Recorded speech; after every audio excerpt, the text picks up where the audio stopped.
Hey, India! This is Oderus Urungus of the mighty Gwar, and you're listening to Metal Wani.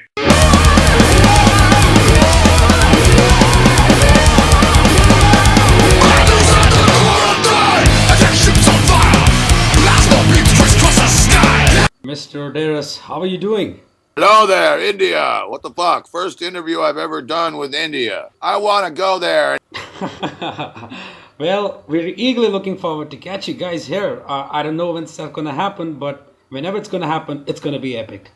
Well, yeah, and Gwar being immortal and all, even if it takes 1,000 years, it's going to happen. But like, what I want to know is, if we go there, are we going to get attacked by elephants? Because I hear they're making quite a big stink over there. Oh, it's going to be a mess. Okay, it's going to be a mess. So elephants are scary in India. Yeah, they are. They're fucking big as shit too, and they paint. Absolutely. They have an artistic side as well. Oh yeah. And they're just pissed off. I mean, they're pulling people out of their houses and just stomping the shit out of them. Oh, yes. And the same thing happens when you put them in the circus and chain them up, and then they go crazy like for a month a year when they want to get laid. And like, have you seen an elephant dick? That thing is almost as big as mine. Absolutely right. People laugh. You're telling that elephant that he cannot use that dick to do whatever he wants with it. That is going to be one pissed off elephant. Absolutely. When you got a dick that big, you got to use it, baby. You got to work it, or you're fucked. You're asking for trouble. Indeed. For God's sakes, people of India, get out there. Get out there in the woods, in the jungles, and suck fucking elephant dicks. They will chill the fuck out. So let's see how the fight between the humans and the elephant goes. But it's really scary here, not just the elephants, but also the tigers. The tigers? Absolutely. Oh, yeah. Well, what the fuck do you do with a tiger? Because the dick is not as big, or it's easy to find. Absolutely. You can't even tell which one's a male or a female, really. Right. Wonderful. Now, what's the latest in the Gwar camp? You could make the chick tigers wear hats. Wonderful. That's a great idea, isn't it? Thank you very much. Well, what's the latest in the Gwar camp? Well, hell, we are here back in Antarctica. We just finished a huge U.S. tour, did some New Year's stuff, and then we're getting ready to go to Australia. Oh, Soundwave Festival. Yeah, we're doing the Soundwave Festival. Wonderful. And, I was really bummed out when I found out, first off, I was really happy when I found out that we were going to be playing on the Soundwave Festival with Billy Joel, the piano man. Wonderful, yeah. Uptown Girl and all that crap. Right. Then my joy turned to sadness when I realized it wasn't Billy Joel, it was Billy Joe from that crappy band Green Day. Green Day. So that was disappointing. Yes, but now apparently Billy Joel and Billy Joe are getting together not to make a song, but to suck each other off. And that's going to be a porno movie. Oh my God. Well, first of all, I would like to congratulate to the entire Gwar team for releasing an awesome album titled Battle Maximus. Now, that album is a kick-ass album. Well, yeah, I mean, can't believe it, right? We did it. I don't know how. You did it because it sounds more like the old school stuff than anything Gwar has done in years. I would agree with that too. But we didn't really try to do it. I mean, we just kind of went for it. I mean, Pustulus, when he came in there and won the Battle Maximus and started laying down tracks, that was just kind of the way that it went, We never really go into making an album with a specific idea of how it's going to sound. And as a result, I think we have lots of albums that sound lots of different ways. Where you have albums, you have bands like Slayer and Motorhead that can put out like consistently pretty much, and I don't say this as a criticism, but when you put on a Slayer album, you pretty much know what it's going to sound like. Absolutely. When you put on a Motorhead album, you pretty much know what it's going to sound like. Right. With Gwar, you're never quite sure what the fuck it's going to sound like. Right. So, but one thing that they have sounded like lately is they have all been fairly consistently heavy. More towards the middle of our careers, we were more about, parody music and comedy music. And still, Gwar has got a tremendous sense of humor because, of course, we have to laugh at this meaningless Right. torture. But it did kind of go back that what Pustulus brought to the writing table was a kind of a more thrash metal sensibility. Absolutely. So kind of went back there, and it was just kind of a collision of all the styles that we'd ever fucking had, all True. like mushed in together at once. And we knew with the very first song that we wrote together with Pustulus, Madness at the Core of Time, that we were off to the races. And It sets the tone for the album, isn't it? yeah, it really did. It was the first song that we wrote, and it was just like it's like a real stampede of a song. You know, Right. it just like busts the door down, and then once we'd done that, we could see, that was like breaking down the gateway, and then we could see our path clearly after that, and we just kind of plunged into the record, and and definitely it's been a big hit for us. Oh, it is. People have been digging our albums and happy that we've been back on kind of more of the metal track, but I think a lot of people Happy is were not worried. a word. More than happy would be apt. Yeah, more than happy, very. Right. Yes, but I think some people, knowing that Flattus was our primary songwriter, Right. they might have been a little worried after we lost the great Flattus Maximus. Mhm. And the good news is for everyone that they don't have to worry. Gwar's just doing just fine, and will continue to be so. It surely is, because 13 albums over 28 years, unlike most bands who put out the best albums early in their career. We have seen that happening. And then just consistently, it gets shittier and shittier every time. So Yeah. at the same time, I think Guar's just gets better and better with every album. Yes, it's like that's so weird, It's like but then you consider it in the context that Gwar are outer space barbarians, It's like True. we can take millions of years and just keep making records over and over again. A lot of people also don't understand, the first few albums. We had been frozen solid for Right. fucking 50 billion years, right? It took a little while to thaw out, and molten lava hot baths, and Right. things like that. So we just, totally. Gwar usually goes about things in a complete opposite way than everybody else does, Yep. and that really works well as far as making music is concerned, because the music is getting better and better. Whereas, bands like Metallica just get worse and worse. I have been a voice in the metal community that hasn't been shy about criticizing my peers. And I've always shied away from criticizing Metallica because I have so much respect for their early career. Oh, But yeah, I'm just so sick of their completely self-indulgent, narcissistic bullshit. It's completely self-obsessed, and it's lost all of its cultural relevance. Right. And that's what fucking rock and roll has to do. It's rebel music. Absolutely. It's there to invite revolution. And despite fucking Metallica saying, "Oh yeah, this is the one where we get heavy again," I mean, Right. they've said that for their last 4 albums. I Absolutely. haven't heard heavy yet. And then they have the fucking audacity to go down to Antarctica, Yeah.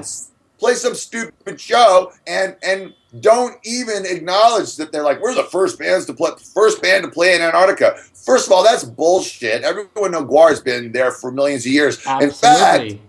there's a band at McMurdo Sound, which is the United States research facility down there. And I knew a guy who played in that band. They just had a band together down there. So, and then here comes Metallica. Oh, it's just like, go spend your money on something else. Go yak hunting in Russia or The something. most horrible part was playing in Antarctica and not playing trapped under ice. How could they do that? Wasn't How it? could they do that? God. Anyway, so it's like, but then again, they are Metallica, and they certainly blazed a trail for a lot of other bands, Absolutely. and for that, I do always give them my eternal respect. A lot of people were like, "Oderus, I can't believe you're going to let Metallica play in Antarctica," and I was just like, you know what? They're Metallica. They can play wherever the fuck they want to. Right. Absolutely right. Now, And they still kill it live. I will say oh that. yes, they are absolutely awesome. I saw them live 2 years back here in Bangalore, India, and they Yeah. were awesome. I bet that was a fucking crazy show. Absolutely, it was like pumped up 20,000 Metallica fans raising devil horns in the air. Yeah, that's great. Well, we hope to get over there one day. We know we've got some fans over there. It's just always quite a bit. I mean, we're still very much an underground band. Fuck, we live in caves, and Oh, it's like so.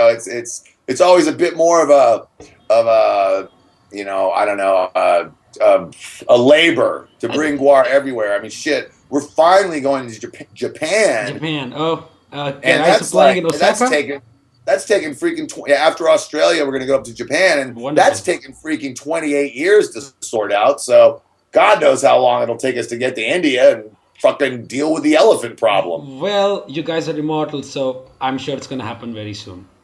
Well, I hope so. God damn it! And it's good talking to India. Hello, India. Oderus here. Oderus, they are gonna be listening to you the moment I post it, so I'm sure people are eagerly waiting for it. So tell us about the story of the new album was more towards the tribute to your departed ally Flattus, but it also tells the story of the latest struggle against your greatest enemy, the Mr. Perfect. So Yes. looks like he's Yeah. gonna, he's trying to steal the power of Gwar. Yes, he is. Kind of like in that Austin Power movie where they stole his mojo, except nowhere near as lame. Yes, basically, Mr. Perfect is this creature from the future, the leader of like some kind of super master race that basically has got like the entire human race enslaved. They've become like, it's kind of a glimpse of a world that's in the future that's all too possible. A world where only people with money will get health care. Absolutely. And everyone else will get shit. Right. And so what you'll get is like the ruling elites will get healthier and receive replacement hearts and have new brains grown for them, et cetera, et cetera. And the people who can't afford it will de-evolve and Right. will become slaves. Absolutely. And it's a very scary version of the future, and that's what this album is all about. In this album, this world has been achieved in the future, and the leader of this, the Perfects, as they call themselves, Mr.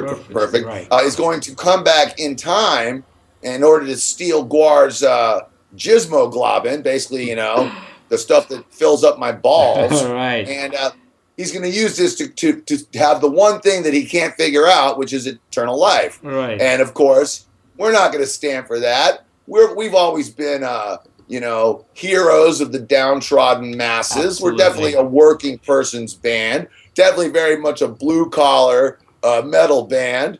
And if the guy would come here and maybe, I don't know, maybe want to lick my balls, maybe want to teabag my balls, I could deal with that. But instead, he wants to chop them off, and that ain't gonna fly. Ah, right. So we've been kicking his fucking ass all across the United States with the most glorious, unbelievably awesome Gwar show that we've ever done. Wow. And now we're starting to bring it around the entire world. Absolutely. That's really awesome. So, would you go so far to say that Battle Maximus is the best record of Gwar career thus far? Yes, I would. And I say it with a moment's hesitation just because I'm trying to think of it in the way the fans look at it, of course, but I can't look at it that way because I have my own opinion about things. Right. I know that when we made Scumdogs, and that would probably be a lot of Gwar fans' favorite album, or America Must Be Destroyed. Absolutely. I know that when we made those records, we really didn't know what we were doing. We were improvising, and it came out very well. But with this record, we really felt like we were really in control, despite the loss we'd suffered by losing Flattus. Right. We had an added measure of control by the fact that we did this whole album in our own studio, and we took as much time as we wanted with it. I mean, we took a year and a half to make it, and it's just and we weren't going to be satisfied with anything less than what we felt was the absolute best job that we could do. Absolutely. And that wasn't really the case in a lot of the earlier albums. We when we had producers that were pushing us to get done, get in there, get this done. Oh, you're done. And I'd be like, oh, I really think I can do it better. And they'd be like, no, it's fine. It's great. And this was this was self-produced in our own studio. And it was really with a sense of love and reverence that we went about this record. Awesome. We knew what was at stake. If we had in any way, shape, or form put out an album that was any less superior to anything that we had done with Flattus, then we knew that basically Gwar was done. Oh. And so we just weren't going to let that happen. Not only were we gonna honor Flattus, we were going to make the best record that we ever made. Perfect. And you guys were successful. Yeah, I think so. I mean, that is for other people to decide. Right. I'm not going to sit here and go, that is our best record. I think it's our best record. I leave it up to the fans for their opinions. But I know we did the best job that we could. I know that Flattus would be proud of us. I know the songs are fun as hell to play. And I'm looking forward to working on new music. Wonderful. Now, it's been so many years since you guys have been, working, producing albums, going live. So has the environment or, the etiquette changed throughout the years? Oh, God, yes. It's fucking completely changed. I mean, when we started putting out records, it was all vinyl. Then we started hearing about this crazy thing called a CD. Right. Yeah. Then computers started coming out, and I'll never forget the first time one of our tour managers had a fucking laptop. The thing was about as big as a briefcase. Right. You opened it up, and the screen was about 3 inches wide. And the closest thing, and we were fascinated with it. There was this tiny little horribly animated figure of a guy playing golf, and we would sit there and play this awful golf game for hours and just think it was the coolest thing ever. Right. Then the internet started. Instead of sending out VHS tapes, videos of your band, all of a sudden you had the ability to stream video and audio across the internet, which just got faster and faster.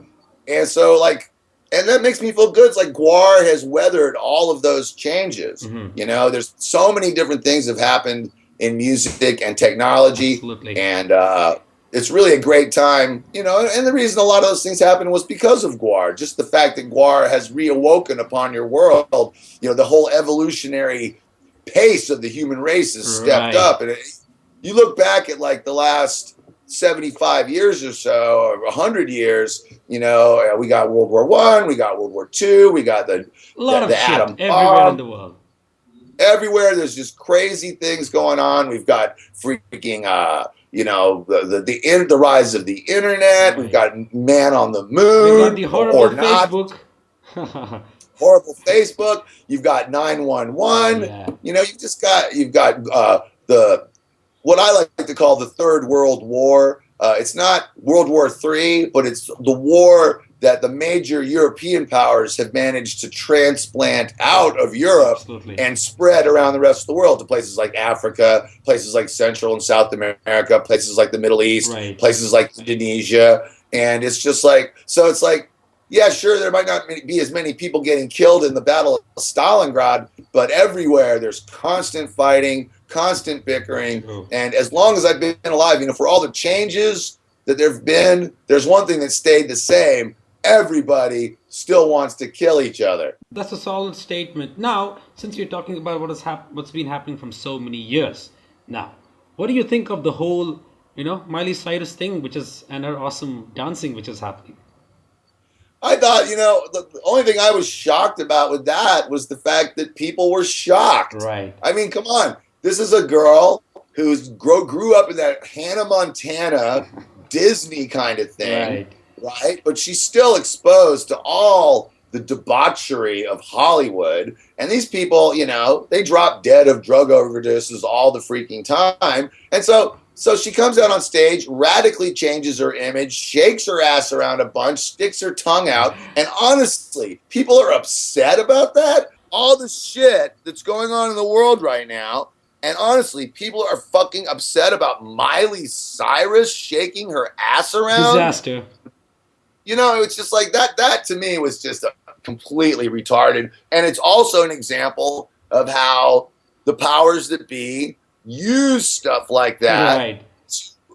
to cloud your judgment. They make you think that something like that is important, and meanwhile, here in the United States, like the minimum wage hasn't gone up in what, like 20 years or Right. something, you know?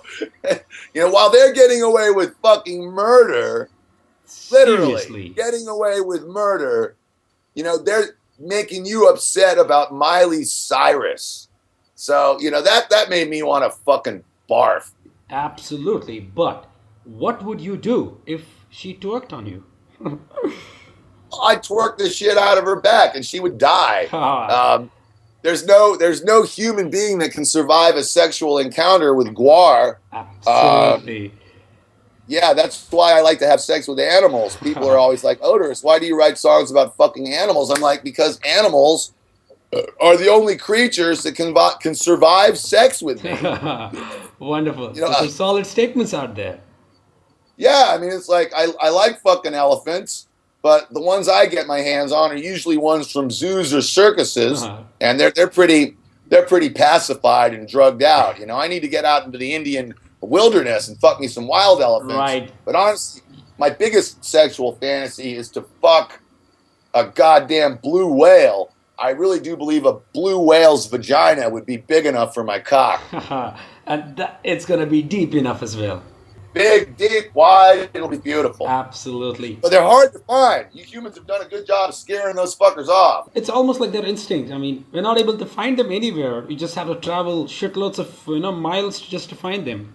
Yeah, I'm often spend my free time fucking swimming around, in the Pacific Marianas Trench or whatever, trying to find a fucking blue whale to have sex with, but I can't. Oh, absolutely. Now, I've had sex with plenty of dead ones. oh, dead ones are not interesting, isn't it? Not as interesting. They're kind of fun, but not as fun as a live one. Absolutely. Now, we're talking about the technology. So, you guys have been on stage for so many years. And what it's like to be on stage, rocking out at 110% and look out in the crowd, just see a sea of cell phones up in the air, either taking a photograph or a video. Well, it's annoying, luckily, isn't it? Yeah, it is annoying, and it's really good that our fans don't really do that because there's so much spew and crap coming off the stage at all times. If you want to hold up your $300 fucking cell phone, it's going to get fucking ruined. Awesome. So that is something that I don't have to deal with too much. Oh, that's really great because gone are the days when the band on stage used to see horns coming up, and now all you can see is the cell phones and the cameras. Yeah, that is horrible. And it's like, what's even worse about it, it sounds like shit. There's no way that those fucking little cell phone microphones can do any justice to the music being played at all. It's just basically, what it says is, what these people are doing is saying, look at me. I went to the show, and look, I'm going to send you the video clip, and oh, aren't I cool? And what they need to be doing is fucking supporting the band by fucking throwing up some horns and maybe clapping a little bit. Right. Absolutely true. I completely agree with that. And you guys are on stage, so how long does it take for you to get ready with your insane costume? Well, I don't know. Is it? I sometimes doubt that you keep walking with the same thing everywhere. Yeah. I mean, that's the way it's been ever since I was born on my home planet of Scumdogia. I've been wearing the same clothing. But, I will take them off and do some nude sunbathing or whatever. And before the show, basically, I like to take about an hour or so to lovingly put on my armored war suit piece by piece, all the while. Basically, I take a drink for every piece of armor I put on. And by the time I've got about all of them on there, I'm usually pretty loaded and ready for the show. And that's what we call alcohol is battle juice. All right. Battle juice, yeah. It's like one of the greatest inventions the human race ever made was alcohol. Absolutely. It gets you all hot in the face and ready to break stuff. and I enjoy the fuck out of it. Absolutely. You're So yeah, if I got it really perfect timing, take about an hour to get it together. Maybe check out the last couple songs. I like to watch the bands that the play guys who for are us a opening for lot. you guys. Sure, I love that. And then yeah, very slowly kind of get your shit together. But I can throw that stuff on in 5 minutes if I need to. I'm pretty good at it by now. That's wonderful. So it's basically you guys get ready to annihilate everybody on stage. Oh yeah, yeah. We're equal opportunity slaughterers. We don't really play favorites in any way, shape. Right, wonderful. Now I don't know when it's gonna happen, but whenever, 1 year down the line, 2 years down the line, we are eager to see you guys annihilate India. Well, I've always wanted to go there. I've always been fascinated with your culture, its color, its vibrancy, its elephant vaginas, and fuck it, hey, we're gonna get there sooner or later. Even if we have to fucking walk. Wonderful, wonderful, Oderus. Now, although you are an immortal being, any famous last words for your fans in India? Well, keep the faith, baby. Don't get eaten by a tiger or molested by an elephant. And keep cranking that Gwar, because one of these days we're going to get there and we are going to fucking get tore up from the floor up. Wonderful, Dave. It's been an honor to have such an amazing person in the world on call right now. Thank you so much. Well, thank you very much. It's really been an honor to speak to you and represent Gwar in India. And it's great. It just shows me that the message is still spreading after all these years. Absolutely. People are still finding out about this crazy fucking band Gwar, and hopefully we'll be over there and we can have a beer, have a kingfisher, and shake on it. Absolutely.